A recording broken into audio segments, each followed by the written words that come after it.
Hi, I'm Amy Osvold, Vision Rehabilitation Specialist with North Dakota Vision Services School for the Blind.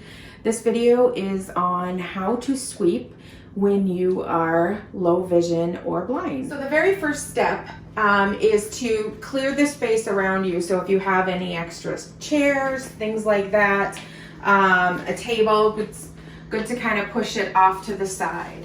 And the next thing is to figure out where you are in space. So you want to make sure that you have your feet in a forward facing position, not so that you go sideways. Make sure that you are nice and squared up against the wall. And then you want to be about an arm's length from the edge on the left and an arm's length from the wall in front of you. So I'm against a corner right now, so that's how I will start. So we're going to be sweeping up some rice. I don't normally have rice spilled all over my floor.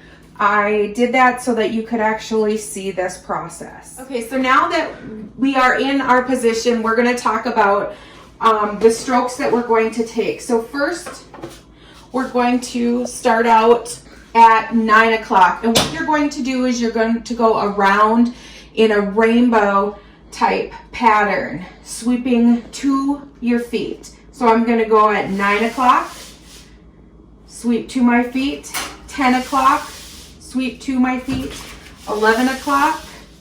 Okay, and I've got a corner up there, so I'm going to go again. And you want to go in overlapping patterns. So now I'm directly in front of me at 12 o'clock, and I am sweeping at 1 o'clock, at 2 o'clock, and at 3 o'clock. Once I've reached 3 o'clock and I am on my right side, what I'm going to do is I'm going to take a step backwards. Okay? Again, I'm going to make sure my feet are facing straight forward so that I don't end up sweeping in a circle. And I'm going to do that same pattern. I'm going to go at 9 o'clock, 10 o'clock, 11 o'clock, 12 o'clock, 1 o'clock, 2 o'clock, and 3 o'clock. And as you can see, what I just did was I just pulled everything that I had made in a pile before. I pulled that back with me. So I'm going to take another step backwards. And I'm going to go around in my rainbow pattern. And I'm pulling the pile with me. One thing that I like to do is I like to make sure that I'm wearing shoes when I am sweeping, because as you sweep to your feet, you get it on your feet, and I really cannot stand stuff sticking to the bottom of my feet.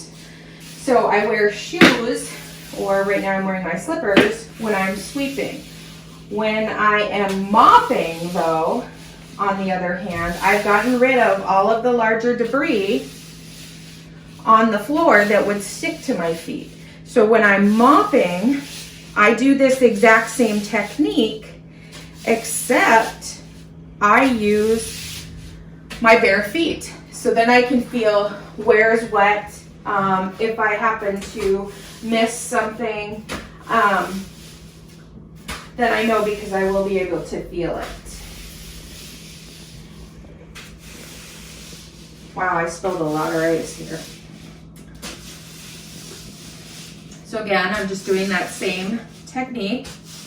And then, now when I take a step back, this will be my last step backwards, because if I go back any further, I'm going to hit my cabinet behind me and my countertop behind me.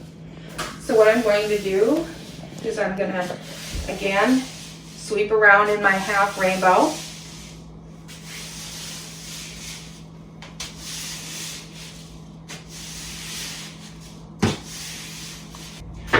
And now what I'm going to do is I'm going to step over my dirt, and I'm going to turn around so that I can get what is closer to the cabinet, where I wouldn't have been able to get before because I would have backed up against it. One thing that I like to tell people is to make sure that you get underneath the cabinets and your stove and your fridge.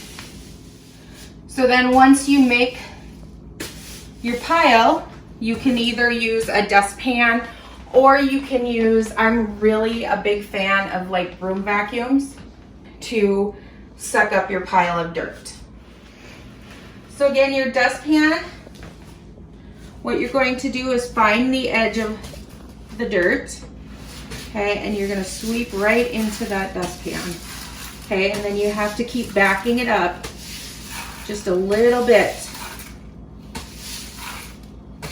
so you get everything.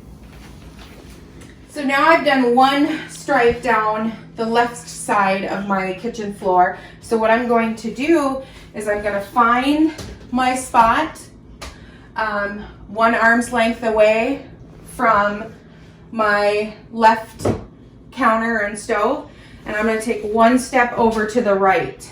So now I know that I'm in a new area. And again, I'm going to sweep into that same pattern, so nothing new here.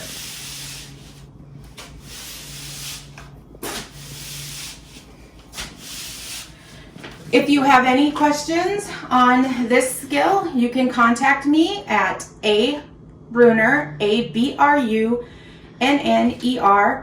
at nd.gov, or call the School for the Blind at 701-795-2700.